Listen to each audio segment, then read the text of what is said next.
আমন্ত্রণ রাতের বাংলাদেশে। আর শুরুতেই জানাবো শিরোনাম। জুলাই সনদের পূর্ণ বাস্তবায়ন করবে সরকার, আবারও বললেন মির্জা ফখরুল। নতুন বাংলাদেশে ফ্যাসিবাদের ঠাঁই হবে না, বললেন নাহিদ ইসলাম। শেখ হাসিনার আসার জন্য যে ব্যবস্থা তারেক রহমান করে দেয়, লক্ষ কোটি ছাত্র জনতা সেদিন থাকবে বাংলাদেশের রাজপথে, সরাসরি ফাঁসির মঞ্চে নিয়ে যাবে। আমরা আসুন আলোচনা করি, পার্লামেন্টে আলোচনা করি, আলোচনা করে সিদ্ধান্ত নেই, কথা বলি কোন কোন জায়গায় আলোচনা আছে। ভারতে শেখ হাসিনাকে রাজনীতির সুযোগ দিলে বিরূপ প্রভাব পড়বে দুদেশের সম্পর্কে, বললেন পররাষ্ট্র প্রতিমন্ত্রী। নাশকতার শঙ্কা দেখছেন না স্বরাষ্ট্রমন্ত্রী। সাম্প্রদায়িক সম্প্রীতি বিনষ্ট করে যে সমস্ত তৎপরতা, এগুলো যারা মনিটর করে, আমাদের স্পেশাল টিম আছে, তারা এই ব্যাপারে সতর্ক আছে। আমরা ফরওয়ার্ড লুকিং একটা অ্যাটিটিউড নিয়ে আগাচ্ছি ভারতের সাথে, সেটা ক্ষতিগ্রস্ত হোক সেটা আমরাও চাই না, এবং আমার গভীর বিশ্বাস যে ভারতও চায় না। ইলেকট্রনিক্স সহ সম্ভাবনাময় নানা খাতে কোরিয়ান ব্যবসায়ীদের বিনিয়োগের আহ্বান প্রধানমন্ত্রীর। জ্বালানি সংকট মোকাবেলায় সৌর প্যানেল বসানো সহ 3 নির্দেশনা।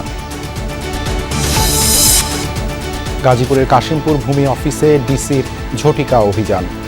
অনিয়ম ও দায়িত্বে অবহেলার অভিযোগে সব কর্মকর্তা কর্মচারীকে সাময়িক বরখাস্ত।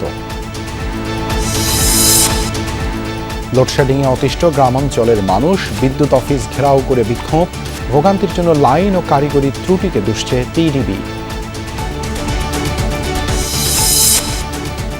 যুদ্ধ বন্ধে ইরান যুক্তরাষ্ট্র বৈঠক আজ। নতুন সমঝোতা চুক্তির আশা ট্রাম্পের। হরমুজ নিয়ে কোনো আপোষ নয়, বলছে তেহরান। এছাড়াও রাতের বাংলাদেশে থাকছে ডারউইনে প্রথম টেস্টের আগে প্রায় 3.5 ঘন্টা নিজেদের ঝালিয়ে নিয়েছে টাইগার দল। সুযোগ সুবিধা ও উইকেট নিয়ে স্পিনার তাইজুল ইসলামের সন্তোষ প্রকাশ। অনেক ভালো, উইকেট থেকে শুরু করে ফিল্ডিং প্র্যাকটিসে শুরু করে রানিং থেকে শুরু করে সব ধরনের অ্যাক্টিভিটিস আমরা করতে পারছি।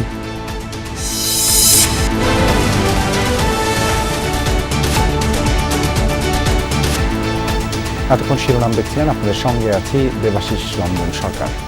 বিরোধী দল শেখ হাসিনা সরকারের ভাষায় কথা বলছে। রাজপথে আন্দোলন তাদের অধিকার, কিন্তু সেটা যেন সংঘাতের দিকে না যায়, সতর্ক করেছেন বিএনপি মহাসচিব মির্জা ফখরুল ইসলাম আলমগীর। সংশোধন কমিটি হবে নাকি সংস্কার পরিষদ, সংসদে সমস্যা সমাধানের আহ্বান জানান তিনি। এদিকে গণতান্ত্রিক ধারা বজায় রাখতে রাজনীতি এবং সংসদে বিরোধী দলের সহযোগিতা প্রয়োজন, বলেন তথ্যমন্ত্রী জহিরুদ্দিন স্বপন। 2024 সালে ছাত্র জনতার গণ অভ্যুত্থান, জুলাইয়ের ওই আন্দোলনে হতাহত হন অনেকে। পতন হয় তৎকালীন আওয়ামী লীগ সরকারের। প্রেস ক্লাবে জুলাই গণ অভ্যুত্থানের 2 বছর পূর্তি উপলক্ষে আলোচনা সভার আয়োজন করে বিএফইউজে ও ডিইউজে। জুলাই প্রেক্ষাপট আন্দোলন তুলে ধরেন আলোচকরা, কথা বলেন জুলাই পরবর্তী বাংলাদেশ নিয়েও। বিএনপি জুলাই সনদ বাস্তবায়নের বিরুদ্ধে এমন প্রচার উদ্দেশ্য প্রণোদিত এবং বিভ্রান্তিকর মন্তব্য করেন বিএনপি মহাসচিব। আশ্বাস দেন স্বাক্ষরিত জুলাই সনদের প্রতিটি অংশের বাস্তবায়ন করবে বিএনপি। বলেন গণভোটের একটি প্রশ্ন চাপিয়ে দিয়েছে ঐকমত্য কমিশন, যা জাতির সাথে প্রতারণা। একই অনুষ্ঠানে তথ্যমন্ত্রী বলেন রাজনীতিকে কৃত্রিমভাবে সংসদের বাইরে নিয়ে যাওয়ার চেষ্টা চলছে। এত জীবন্ত একটা পার্লামেন্টকে রাজনীতির প্রধান কেন্দ্রে পরিণত করার জন্য গণতান্ত্রিক শক্তির যে রাজনৈতিক ঐক্য থাকা দরকার, তা যে আমরা এখনো সুসংহত করতে পারিনি, তার প্রমাণ পার্লামেন্টকে রাজনীতির কেন্দ্রে পরিণত করার ব্যাপারে আমরা বিজয় অর্জনকারী দলগুলি ঐক্যমত চর্চা করতে এখনো পারছি না। কিন্তু এখন যে ভাষায় আমাদের সম্মানিত বিরোধী দলের নেতারা কথা বলছেন, বাইরে 5 বছর করতে দেব না, এটা ভাষায় কথা বলতেন আপনারা আমাদের হাসিনা। অবশ্যই তারা বিরোধিতা করবেন এবং যে ভুলগুলো সরকার করবে সেগুলোকে দেখিয়ে দেবেন, কিন্তু সেটা এমন এক পর্যায়ে যেন না যায় যে পর্যায়ে গিয়ে আপনার এটা একটা সংঘাতের রূপ না নেয়। সংবিধান সংশোধন কিভাবে হবে তা নিয়ে বিরোধী দলকে সংসদে আলোচনা করার আহ্বান জানান বিএনপি মহাসচিব। আপনারা আসুন আলোচনা করি, পার্লামেন্টে আলোচনা করি, আলোচনা করে সিদ্ধান্ত নেই, কথা বলি কোন কোন জায়গায় আলোচনা আছে। তখন যদি একমত না হয়ে বেরিয়ে যাবেন, আলোচনা করেন। গত কদিনে যেসব জায়গায় হামলার ঘটনা ঘটেছে তার নিন্দা জানান বিএনপি মহাসচিব।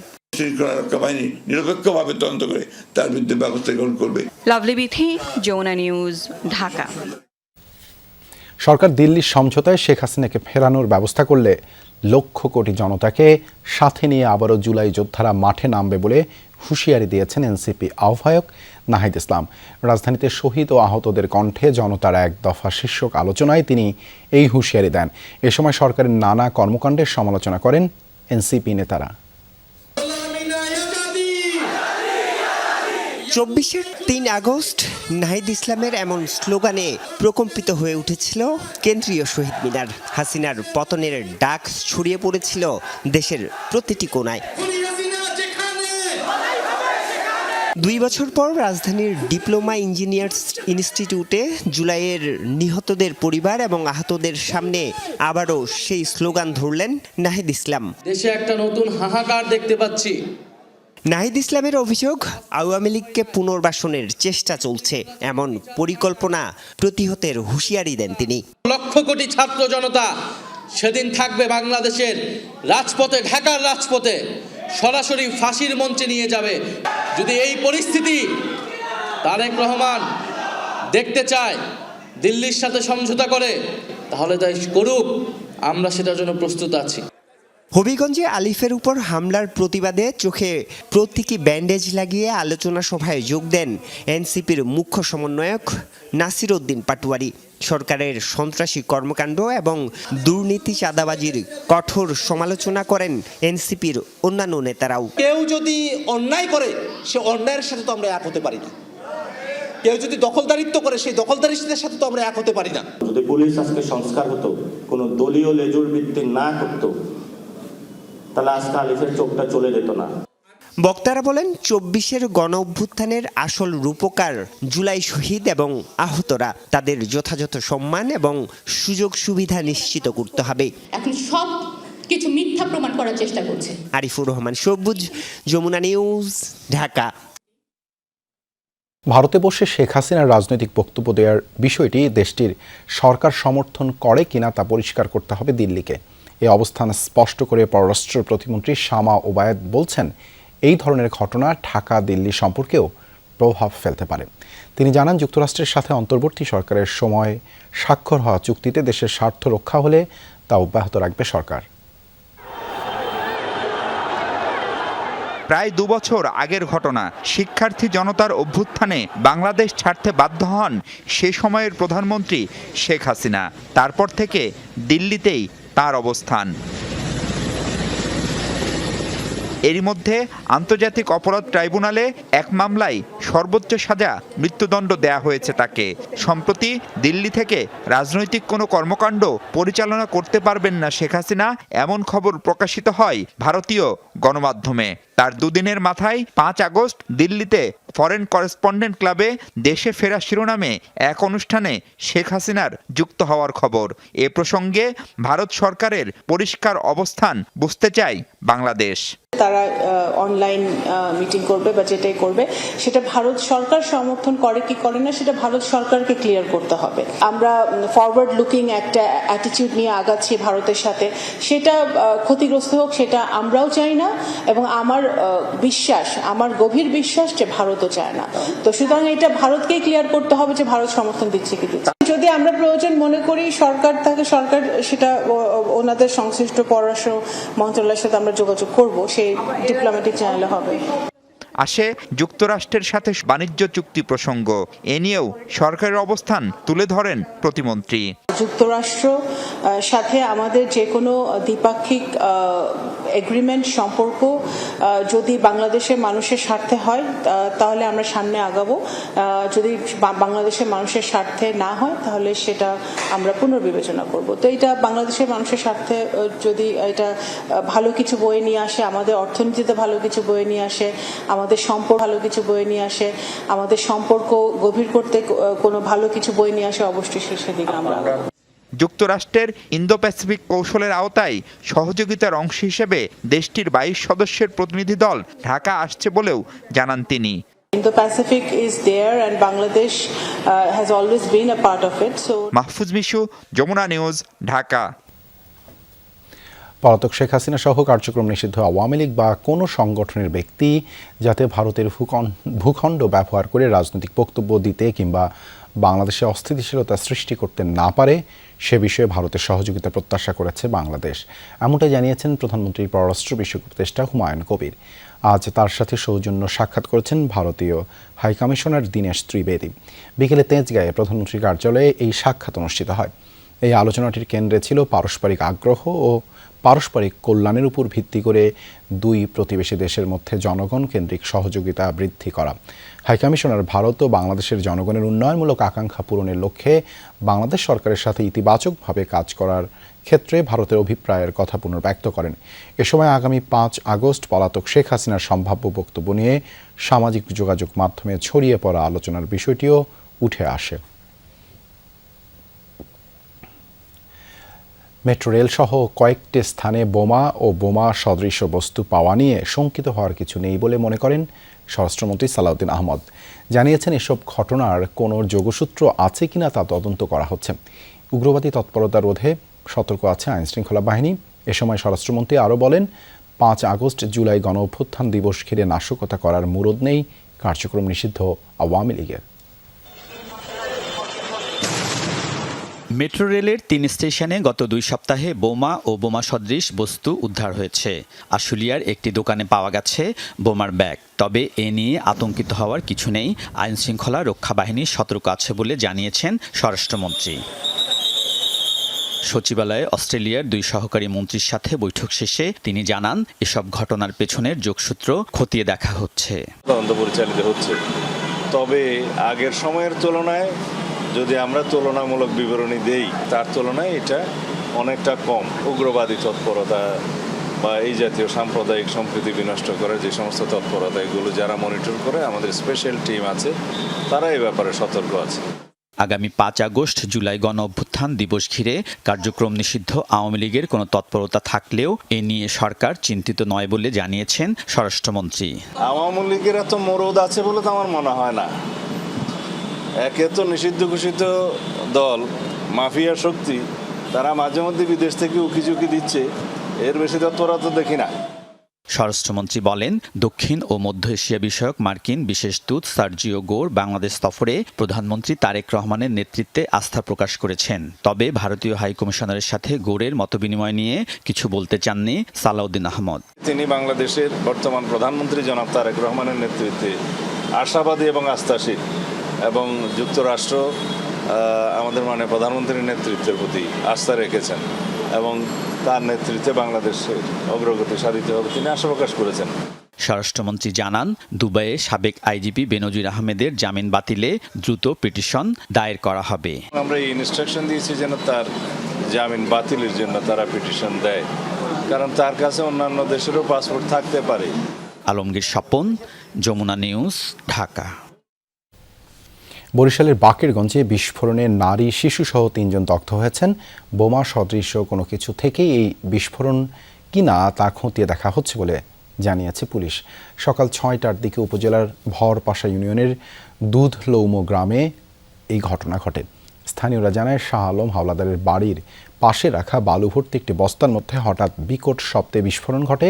এ সময় কাছাকাছি থাকা শাহ আলমের স্ত্রী, মেয়ে ও নাতি দগ্ধ হন। শরীরে আগুন ধরে যাওয়ায় প্রাণ বাঁচাতে বাড়ির সামনের নদীতে ঝাঁপ দেন তারা। স্থানীয়রা উদ্ধার করে তাদেরকে উপজেলা স্বাস্থ্য কমপ্লেক্সে নিয়ে যায়। পরে উন্নত চিকিৎসার জন্য পাঠানো হয় শের-ই বাংলা মেডিকেলে। খবর পেয়ে ঘটনাস্থলে গিয়ে আলামত সংগ্রহ করে পুলিশ। এই ঘটনায় তদন্ত চলছে বলে জানিয়েছেন কর্মকর্তারা। স্থানীয়দের ধারণা, বালু ভর্তি বস্তার মধ্যে বোমা রাখা ছিল। এক্সপ্লোশনেই তারা 3 জন আহত হয়েছে। হওয়ার পর আমাদের জেলা এসপি মহোদয়ের টিম সাথে আমরা কয়েকটা টিম ওখানে চলে যাই। প্রাথমিক ধারণা আসলে তদন্ত সাপেক্ষের বিষয়, তারপরও বিষয়টা আইডি মনে হয়, বাট বেসিক্যালি এটা তদন্ত সাপেক্ষেই বলা যায়। বাংলাদেশে খেলনা, ইলেকট্রনিক্স, টেলিযোগাযোগ, অটোমোবাইল ও জাহাজ নির্মাণ খাতে দক্ষিণ কোরিয়ার ব্যবসায়ীদের বিনিয়োগের আহ্বান জানিয়েছেন প্রধানমন্ত্রী তারেক রহমান। পাশাপাশি দেশটির প্রেসিডেন্টকে ঢাকা সফরের আমন্ত্রণ জানিয়েছেন প্রধানমন্ত্রী তারেক রহমানের সাথে সাক্ষাৎকালে ঢাকায় সফররত দক্ষিণ কোরিয়ান বাণিজ্যমন্ত্রী ইও হান জানান, এসব প্রস্তাব দুদেশের সম্পর্ক আরও দৃঢ় করবে। আলাদা অনুষ্ঠানে জ্বালানি সংকট মোকাবেলায় সরকারি ভবনে সৌর প্যানেল স্থাপন সহ 3টি নির্দেশনা দেন প্রধানমন্ত্রী। এক ভিডিও বার্তায় বলেন, আগামী প্রজন্মকে নিরাপদ পরিবেশ উপহার দিতে নাগরিকদের দায়িত্বশীল হতে হবে। সরকার দায়িত্ব নেয়ার পর থেকেই বিদেশি বিনিয়োগকারীদের আকৃষ্ট করতে নানা রকম পদক্ষেপ নিচ্ছে সরকার। সেই ধারাবাহিকতায় ঢাকায় সফররত দক্ষিণ কোরিয়ার বাণিজ্যমন্ত্রী প্রধানমন্ত্রী তারেক রহমানের সাথে সাক্ষাৎ করেন। বৈঠকের শুরুতে বাংলাদেশ দক্ষিণ কোরিয়ার মধ্যে স্বাক্ষর হতে যাওয়া সিইপিএ চুক্তির বিষয়ে প্রধানমন্ত্রী তারেক রহমানকে অবহিত করেন দেশটির বাণিজ্যমন্ত্রী। সরকার প্রধান বিনিয়োগকারীদের জন্য প্রয়োজনীয় সহায়তা দেওয়ার আশ্বাস দেন। আমন্ত্রণ জানান টেলিযোগাযোগ, অটোমোবাইল ও জাহাজ নির্মাণ সহ সম্ভাবনাময় খাতে বিনিয়োগের। এর আগে সকালে ভিডিও বার্তায় পরিবেশের সুরক্ষায় নাগরিকদের সহযোগিতা চান প্রধানমন্ত্রী। যখন আমরা চিনে বাদাম খাচ্ছি অথবা চিপস খাচ্ছি অথবা বাচ্চারা লজেন্স খাচ্ছে, খেয়েই আমরা জিনিসটা সেখানে ফেলে দিচ্ছি। আমরা যখন যাই তখন হয়তো যারা পরিচ্ছন্ন কর্মী তারা হয়তো পরিষ্কার করে রাখছে, কিন্তু আমরা যখন বেরিয়ে আসছি তখন আর সেটি আগের মতন পরিষ্কার থাকছে না। কিন্তু যদি যে পরিষ্কার থাকতো, আপনি যদি পরিষ্কার করে রেখে আসেন, আপনার পরবর্তীতে যে যাবে সেও সেই পরিচ্ছন্নতা সুন্দর পরিবেশটি উপভোগ করতে পারবে। আমরা সকলে মিলে আসুন, চেষ্টা করি আমাদের দেশটিকে পরিষ্কার সুন্দর রাখতে। আমরা সকলে মিলে চেষ্টা করি আমাদের পরিবেশটিকে সুন্দর পরিষ্কার রাখতে, যা নিশ্চিত করবে আমাদের আগামী দিনের বংশধরদের জন্য একটি সুস্থ দেশ, সুস্থ পরিবেশ। এছাড়া এদিন প্রধানমন্ত্রীর সাথে সাক্ষাৎ করেন বাংলাদেশ অর্থনৈতিক অঞ্চল কর্তৃপক্ষের গভর্নিং বোর্ড। বৈঠকের সিদ্ধান্ত অনুযায়ী সব ইপিজেডে 1,25,000 বৃক্ষরোপণের সিদ্ধান্ত নেওয়া হয়। এছাড়া বেসরকারি অর্থনৈতিক অঞ্চলগুলোর আবেদন ও লাইসেন্সের ক্ষেত্রে নির্ধারিত গাইডলাইন অনুসরণ ও নতুন নীতিমালা প্রণয়ন নিয়েও আলোচনা হয়। আলাদা বৈঠকে দেশের গুরুত্বপূর্ণ সরকারি ভবনে পর্যায়ক্রমে সৌর প্যানেল স্থাপন করার সিদ্ধান্ত নিয়েছে সরকার। এছাড়া সোলার ইনভার্টার উৎপাদনে ব্যবহৃত কাঁচামাল আমদানিতে মিলবে সরকারি সহায়তা। আরিফিন শাকিল, যমুনা নিউজ, ঢাকা। সর্বোচ্চ যাবজ্জীবন কারাদণ্ড ও অর্থদণ্ডের বিধান রেখে গুম প্রতিরোধ ও প্রতিকার আইন 2026-এর খসড়া নীতিগত ও চূড়ান্ত অনুমোদন দিয়েছে মন্ত্রিপরিষদ। নতুন আইনে গুমকে একটি স্বতন্ত্র, আমলযোগ্য, জামিন অযোগ্য, আপোষ অযোগ্য ফৌজদারি অপরাধ হিসেবে চিহ্নিত করা হয়েছে। বিকেলে সচিবালয়ের প্রধানমন্ত্রী তারেক রহমানের সভাপতিত্বে মন্ত্রিপরিষদের বৈঠক অনুষ্ঠিত হয়। গুম আইনের সর্বোচ্চ 120 দিনের মধ্যে তদন্ত সম্পন্নকরণ এবং সর্বোচ্চ 120 দিনের মধ্যে বিচার কার্য সম্পন্ন করার বিধান রাখা হয়েছে। এছাড়া দাতা কর্তৃক জীবনকালীন ভোগাধিকার সংরক্ষণপূর্বক দান সংক্রান্ত বিধান সংযোজনের লক্ষ্যে সম্পত্তি হস্তান্তর সংশোধন আইন 2026-এর খসড়া আইন মন্ত্রিসভায় অনুমোদন করা হয়। বিদ্যমান আইনে সুনির্দিষ্ট বিধান না থাকায় পিতা, মাতা বা দাদা দাদি কর্তৃক সন্তান বা নাতি নাতনিকে সম্পত্তি দান করেও নিজ জীবদ্দশায় তা ভোগ ব্যবহারের আইনি নিশ্চয়তা ছিল না। তবে নতুন সংশোধনী আইনে সম্পত্তি ভোগের সুরক্ষার ব্যবস্থা করা হয়েছে। অনুমোদন পেয়েছে অত্যাবশ্যকীয় ঔষধের তালিকা 2026 এবং ঔষধের মূল্য নির্ধারণ পদ্ধতি 2026 বাতিলের প্রস্তাব। গাজীপুরের কাশিমপুর ভূমি অফিসে নানা অনিয়ম ও দায়িত্বে অবহেলার অভিযোগে সব কর্মকর্তা কর্মচারীকে সাময়িক বরখাস্ত করেছে জেলা প্রশাসন। সকালে ভূমি অফিসটিতে আকস্মিক পরিদর্শনে যান জেলা প্রশাসক নুরুল করিম ভূঁইয়া। বিভিন্ন অভিযোগের প্রাথমিক সত্যতা মেলায় সব কর্মকর্তা কর্মচারীকে সাময়িক বরখাস্তের নির্দেশ দেন তিনি। তদন্ত সাপেক্ষে আইনগত ব্যবস্থা নেওয়ার কথাও জানান জেলা প্রশাসক। গাজীপুরের ভূমি অফিসগুলোতে অনিয়ম দুর্নীতির অভিযোগ দীর্ঘদিনের। নুরুল করিম ভূঁইয়া জেলা প্রশাসক হিসেবে যোগ দেওয়ার পর থেকেই বিভিন্ন ইউনিয়ন ভূমি অফিস পরিদর্শন শুরু করেন। এরই ধারাবাহিকতায় সোমবার সকালে আকস্মিক কাশিমপুর ভূমি অফিস পরিদর্শনে যান তিনি। এ সময় অফিসের 4 কর্মকর্তা কর্মচারীর মধ্যে উপস্থিত ছিলেন 2 জন। সরেজমিন পরিদর্শনে বিভিন্ন অনিয়ম, দায়িত্বে অবহেলা, দালালের সম্পৃক্ততা ও সেবাগ্রহীতাদের হয়রানির অভিযোগের প্রাথমিক সত্যতা পান জেলা প্রশাসক। সাময়িক বরখাস্ত করা হয় ইউনিয়ন ভূমি উপসহকারী কর্মকর্তা ওয়াজেদ আলী খান, অফিস সহায়ক শফিকুল ইসলাম, মোস্তফা কামাল ও তাপস চন্দ্র শীলকে। তদন্ত সাপেক্ষে আইনগত ব্যবস্থা নেওয়ার কথাও জানান নুরুল করিম ভূঁইয়া। অভিযোগের ভিত্তিতে আমরা অনেকগুলো বিষয়ে কাগজপত্র, কেসগুলো স্টাডি করলাম, পরীক্ষা নিরীক্ষা করলাম এবং তহসিলদার যিনি আছেন তার কাছে এগুলার ব্যাখ্যা চাইলাম, তিনি কোনো ব্যাখ্যা দিতে পারেননি। নামজারির যে সফটওয়্যারের মাধ্যমে সম্পাদিত হয় সেই সফটওয়্যারটি তিনি আমাদেরকে দেখাতে পারেননি। অর্থাৎ রেজিস্টার 9 যেটি আছে সেটি আগে ছিল হার্ড কপি, এখন সেটি হয়ে গেছে অনলাইন। এই অনলাইনের মাধ্যমে যে কাজটি সম্পাদন করা হয় সেটি আসলে উনি নিজে করেন না। আমাদের কাছে মনে হচ্ছে এটা একটি অ্যাবসার্ড বিষয়, এই কাজটি করেন বাইরের লোক। জেলা প্রশাসকের এমন তৎপরতায় সন্তুষ্টি প্রকাশ করেন সেবাগ্রহীতারা। অনিয়ম দুর্নীতিতে জড়িতদের বিরুদ্ধে কঠোর ব্যবস্থা নেয়ারও দাবি জানান তারা। এরকম প্রতিটা কর্মক্ষেত্রে এরকম অভিযান করার দরকার, তাইলে ওই আমাদের প্রত্যেকেরই সুবিধা হবে, জনগণের সুবিধা হবে। অভিযানটা বলবৎ এবং রানিং রাখার দরকার, তাইলে দুর্নীতি উঠে যাবে, ঘুষখোর আর থাকবে না। পরে শফিপুর ভূমি অফিস পরিদর্শন করেন জেলা প্রশাসক। কর্মকর্তা কর্মচারীদের বিভিন্ন দিক নির্দেশনা দেন তিনি। কিছু বিষয়ে আমাদের নির্দেশনা আছে, কিছু বিষয়ে তাদের বুঝের ভুল আছে, সেগুলো আমরা ধরিয়ে দিচ্ছি, কিন্তু তারা কাজ করছে। তারা যেহেতু চেষ্টা করছে, আমরা মনে করি তাদের এই চেষ্টাটা অব্যাহত থাকুক এবং আমরা যে বিষয়গুলোকে নির্দেশনা দিয়েছি সেগুলো আমরা ফলো আপ করব। জাহিদ হাসান, যমুনা নিউজ। গ্রামগঞ্জে লোডশেডিংয়ের অতিষ্ঠ সাধারণ মানুষ। বেশ কিছু জেলায় বিদ্যুতের নিত্য আসা যাওয়ায় ব্যাহত হচ্ছে স্বাভাবিক জনজীবন।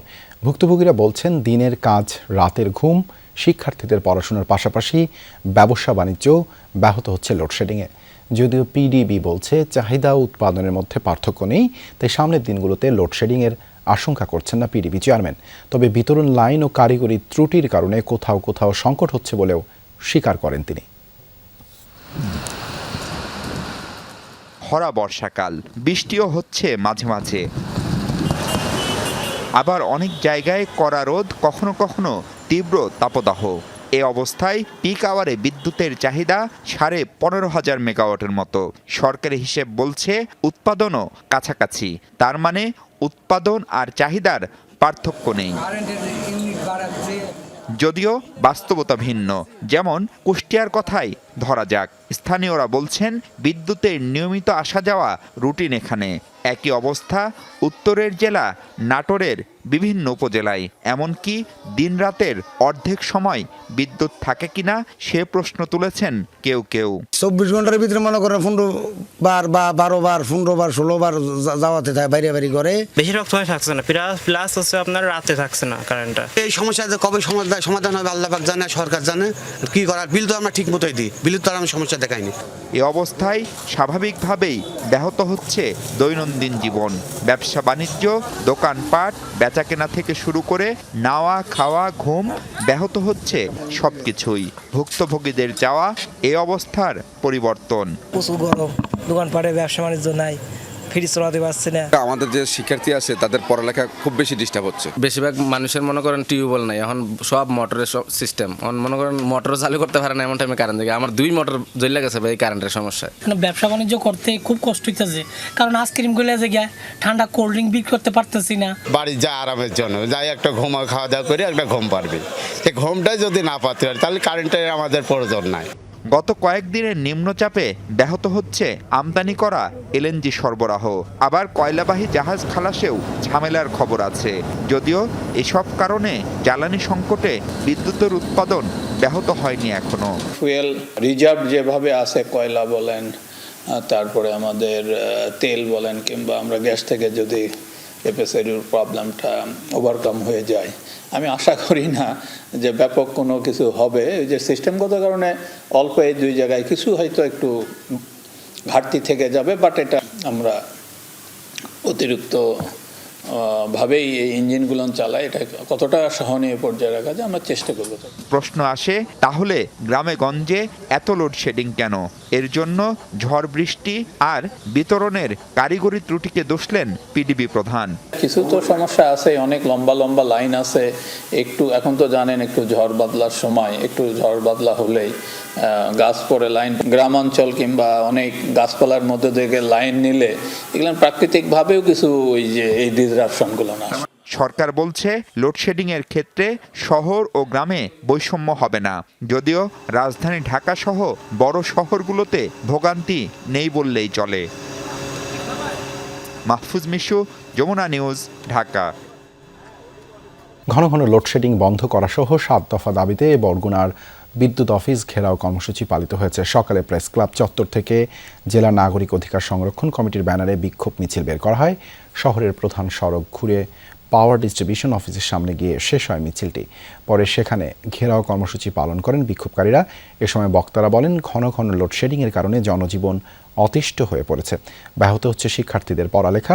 মৎস্য অবতরণ কেন্দ্র পাথরঘাটা ঘাটে বরফ উৎপাদন ব্যাহত হয় বিপাকে জেলেরা। 7 দিনের মধ্যে বিদ্যুৎ সমস্যার সমাধান না হলে অফিসে তালা ঝুলিয়ে দেওয়ার হুঁশিয়ারিও দেন তারা। পরে প্রধানমন্ত্রী বরাবর স্মারকলিপি দেন বিক্ষোভকারীরা। আগামী 7 দিন আমরা দেখব। 7 দিন পরে আমরা বৃহত্তর কর্মসূচি দেব। দরকার হয় আমরা অফিসগুলোতে তালা মেরে বন্ধ করে দেব। তারপরেও আমরা বরগুনার দাবি আমরা আদায় করে ছাড়বো। বরগুনা জেলাতে যতটুকু বিদ্যুৎ প্রয়োজন সেই বিদ্যুৎ এখানে দিয়ে তারপর তারা অন্যত্র বিদ্যুৎ নিয়ে যাক।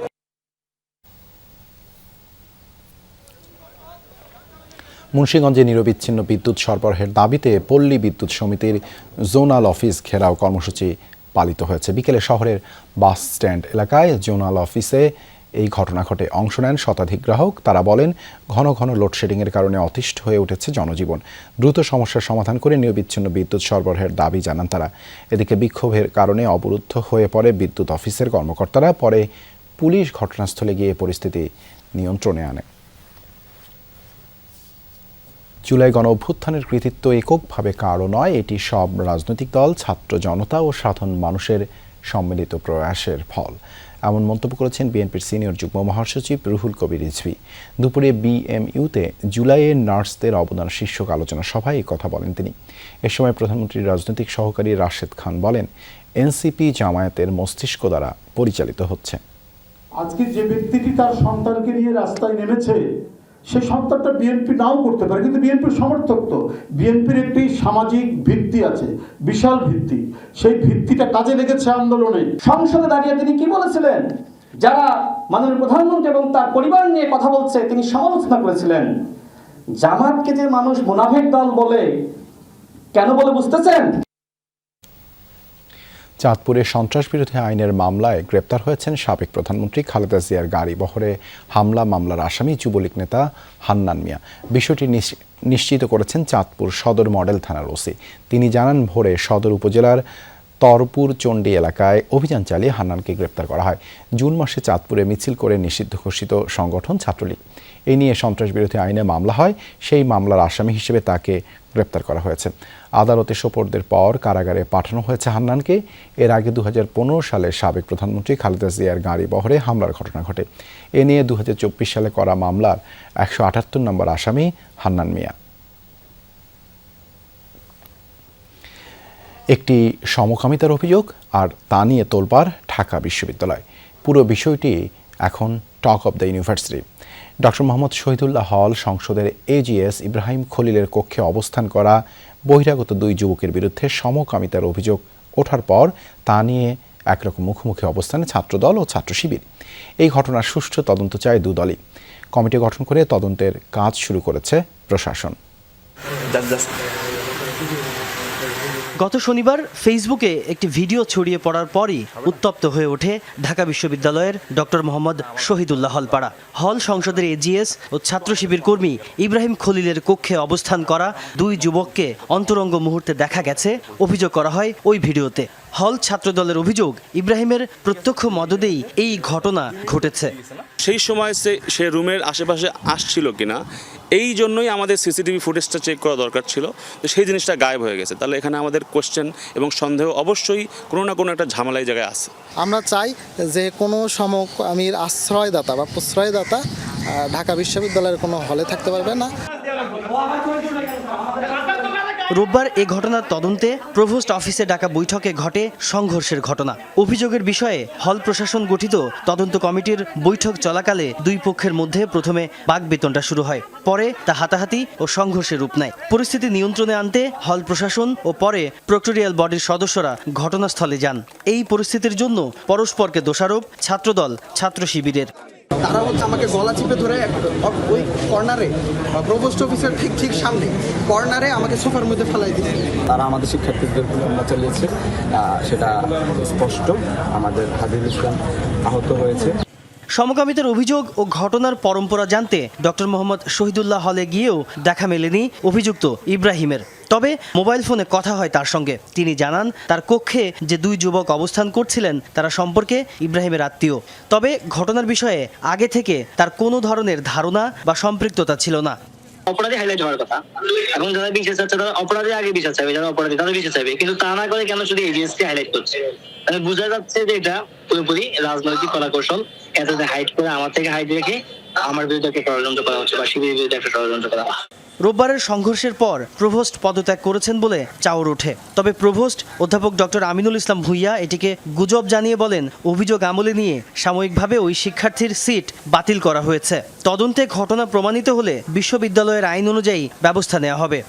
পদত্যাগের কথা ওইটা রিউমার, ওইটা কোনো ইয়ে না, সঠিক তথ্য না। দুই পক্ষ মুখোমুখি হয়ে এক পক্ষের সাথে একটু ইয়ে ছিল, এটা আমরা এখন ঠিকঠাক করে ফেলবো। হলের এজিএস ইব্রাহিমের কক্ষের করিডোরের সিসিটিভি ফুটেজ সরিয়ে ফেলার অভিযোগ করেছে ছাত্রদল ও ছাত্র শিবির দুই পক্ষই। প্রভোস্ট জানান, বিষয়টি জানতে এরই মধ্যে একজন প্রযুক্তিবিদকে দায়িত্ব দিয়েছে বিশ্ববিদ্যালয় প্রশাসন।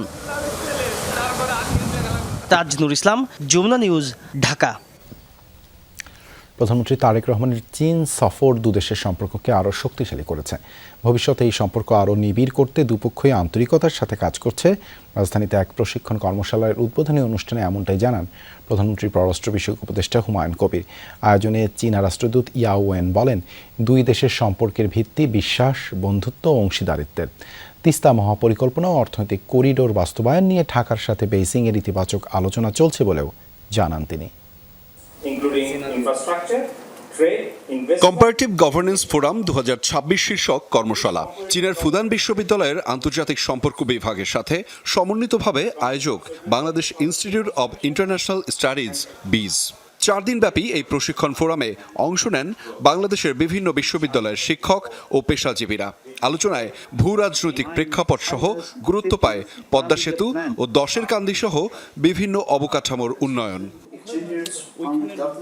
আয়োজনে চীনা রাষ্ট্রদূত ইয়াওয়েন বলেন, তিস্তা মহাপরিকল্পনা ও চীন বাংলাদেশ অর্থনৈতিক করিডোর বিষয়ে একমত দুই দেশ।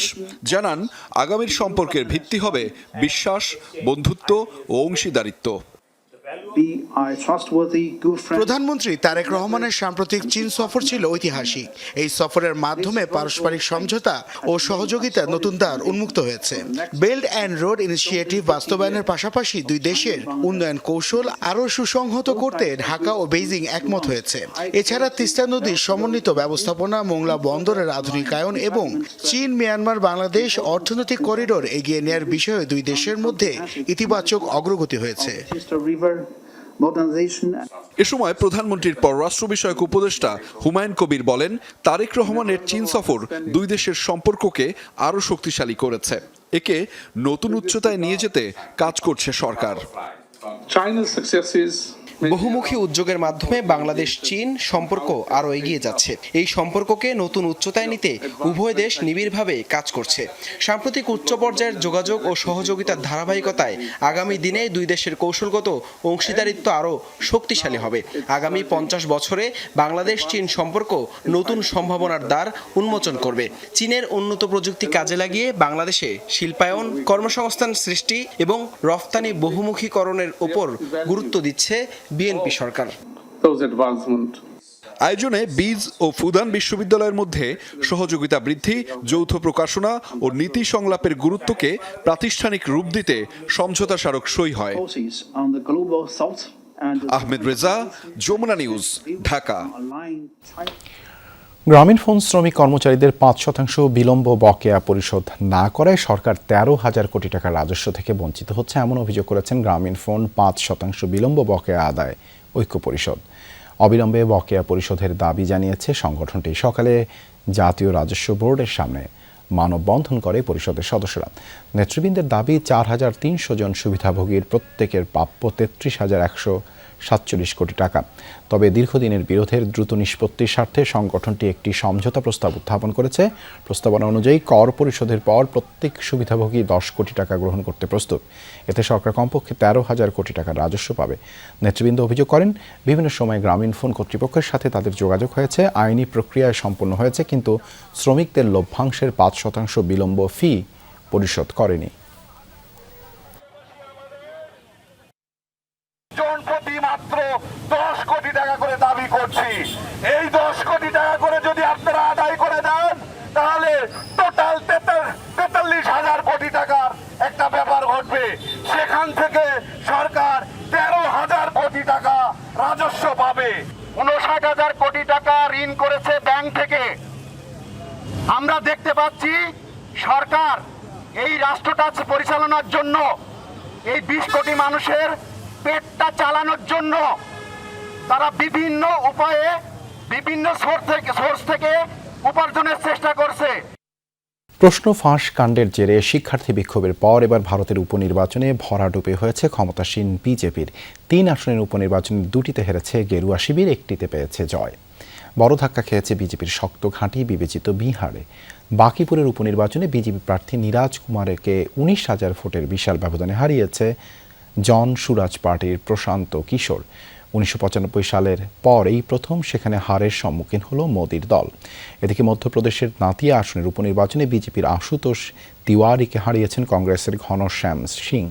তবে গুজরাটের মঞ্জালপুর আসনে জয় পেয়েছে ক্ষমতাসীনরা। এ নিয়ে 1 সপ্তাহের ব্যবধানে 2 রাজ্যে জোড়া খেল প্রধানমন্ত্রী নরেন্দ্র মোদীর দল। প্রশ্ন ফাঁস কাণ্ড ও শিক্ষার্থীদের সাম্প্রতিক আন্দোলনের ব্যাপক প্রভাব পড়েছে বিজেপির সমর্থনে। তেহরান এবং রিয়াদের অনুরোধেই ইরানে হামলার পরিকল্পনা বাতিল করা হয়। এরই ফলশ্রুতিতে সোমবার ইরানের সাথে আলোচনায় বসছে যুক্তরাষ্ট্র, এমনটি জানিয়েছেন স্বয়ং মার্কিন প্রেসিডেন্ট ডোনাল্ড ট্রাম্প। হরমুজ প্রণালী এবং ইরানের পরমাণু কর্মসূচি নিয়ে আরেকটি চুক্তি হতে পারে বলেও আভাস দেন তিনি। যদিও মার্কিন প্রেসিডেন্টের এমন দাবি উড়িয়ে দিয়েছে ইরান। তেহরান বলছে হরমুজ নিয়ে কোনো ছাড় দেয়া হবে না। গেল সপ্তাহে শেষ নাগাদ কমে আসে ইরান যুক্তরাষ্ট্রের হামলা পাল্টা হামলার পরিধি। রোববার ইরানে হামলা স্থগিতের ঘোষণা আসে মার্কিন প্রেসিডেন্টের তরফ থেকে। এই অবস্থায় এয়ারফোর্স ওয়ানে নতুন বার্তা দিলেন ডোনাল্ড ট্রাম্প। সাংবাদিকদের বলেন, আলোচনার মাধ্যমে সমাধানের পথ খোঁজা হবে। একই সাথে দাবি করেন, ইরানের বিরুদ্ধে দ্বিতীয় বিশ্বযুদ্ধের পর সবচেয়ে বড় সামরিক হামলা চালানোর প্রস্তুতি ছিল যুক্তরাষ্ট্রের। তবে ইরান, সৌদি আরব এবং সংযুক্ত আরব আমিরাতের অনুরোধে সে হামলা স্থগিত করা হয়েছে। সৌদি আরব, ইরান এবং আরব আমিরাত আমাকে অনুরোধ জানিয়েছিল হামলা থেকে বিরত থাকতে। আমাদের পরিকল্পনা ছিল ইরানে সবচেয়ে বড় এবং কঠোর হামলা চালানোর, কিন্তু সেই পরিকল্পনা থেকে সরে এসেছি। তাদের সাথে আলোচনাতেও বসতে চলেছি। আশা করছি হরমুজ এবং পরমাণু ইস্যুতে সমঝোতায় পৌঁছানো সম্ভব হবে।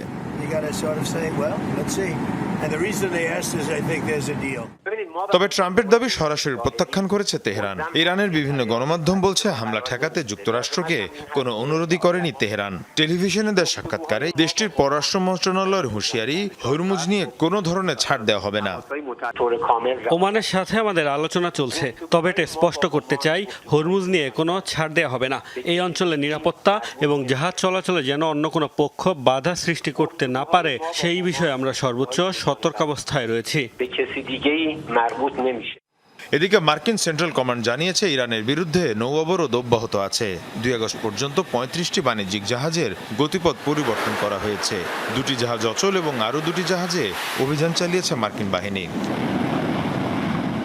দ্বিতীয় বিশ্বযুদ্ধের পর সবচেয়ে বড় হামলার প্রস্তুতির দাবি, শেষ মুহূর্তে কূটনীতির সুযোগ, হরমুজ প্রণালী নিয়ে সমঝোতার চেষ্টা এবং সামরিক সতর্কতা। সব মিলিয়ে মধ্যপ্রাচ্যের পরিস্থিতি এখনও অত্যন্ত স্পর্শকাতর। তাই সোমবারের সম্ভাব্য যুক্তরাষ্ট্র ইরান আলোচনা শুধু এই যুদ্ধ নয়, বৈশ্বিক জ্বালানির বাজার ও আঞ্চলিক নিরাপত্তার ভবিষ্যৎ নির্ধারণেও গুরুত্বপূর্ণ হয়ে উঠতে পারে। Mir Mushfika Hasan, Jamuna News. UPVC door, flush door, WPC door, কাঠের চৌকাঠ ও solid wooden door proper chemical treatment ও সিজনিং হয় বলে টেকে বহুদিন। Super board doors. বাংলাদেশ অস্ট্রেলিয়ার টেস্ট সিরিজের খবর। ডারউইনের প্রথম টেস্টের আগে অনুশীলন শুরু করেছে বাংলাদেশ। সোমবার স্থানীয় সময় সকাল 10টার আগে মাঠে নামে শান্ত মুশফিকরা। প্রায় 3.5 ঘন্টার অনুশীলনে নিজেদের ঝালিয়ে নিয়েছে টাইগাররা। সুযোগ সুবিধা ও উইকেট নিয়ে সন্তুষ্ট বলছেন স্পিনার তাইজুল ইসলাম। মঙ্গলবার প্রথম টেস্টের ফুল স্কোয়াড নিয়ে একই সময়ে অনুশীলন করবে সফররতরা। শুরু হয়েছে অস্ট্রেলিয়া সফরে বাংলাদেশের মিশন। ডারউইন পৌঁছে প্রথম দিনের অনুশীলন করেছে টিম টাইগার। মারারা ক্রিকেট গ্রাউন্ডে সোমবার স্থানীয় সময় সকাল 10টা থেকে অনুশীলনের কথা থাকলেও 9:30টার দিকেই মাঠে নামেন ক্রিকেটাররা। 3 ঘন্টার অনুশীলনে প্রথম বহরে অস্ট্রেলিয়ায় যাওয়া ক্রিকেটাররা ঝালিয়ে নিয়েছে নিজেদেরকে। বেশ কিছু সময় ওয়ার্ম আপ শেষে শান্ত, মুশফিক, অমিত হাসান, সাদমানদের শলা পরামর্শ দেন হেড কোচ ফিল সিমন্স। এরপর শুরু হয় ব্যাটিং বোলিং প্র্যাকটিস। নেটে তাসকিন খালেদদের খেলেছেন শান্ত, সাদমানরা। ভিন্ন কন্ডিশনে উইকেট থেকে শুরু করে সেখানকার ফ্যাসিলিটিস বেশ ভালো বলছেন তাইজুল ইসলাম। প্রথম দিনের অনুশীলনে স্বস্তি এই বাহাতি স্পিনারের। জার্নিটাও ভালো ছিল বিকজ আমরা আসার সময় একটা ট্রানজিট পাইছিলাম। ট্রানজিটে এনাফ রেস্টের একটা বিষয় ছিল। তো আলহামদুলিল্লাহ ভালো হয়েছে। আপনারা ফ্যাসিলিটিস ওয়াইজ যে আমরা ফ্যাসিলিটিসটা পাচ্ছি বা ওভারঅল সব কিছু মিলে প্রিপারেশন ইজ গুড প্রিপারেশন। আলহামদুলিল্লাহ প্রথম দিনের প্র্যাকটিসটা খুব ভালো হয়েছে বিকজ আপনারা দেখবেন যেখানে অনেক ফ্যাসিলিটিসটা অনেক ভালো। উইকেট থেকে শুরু করে ফিল্ডিং প্র্যাকটিস থেকে শুরু করে রানিং থেকে শুরু করে সব ধরনের অ্যাক্টিভিটিস আমরা করতে পারছি। তো খুব ভালো হয়েছে।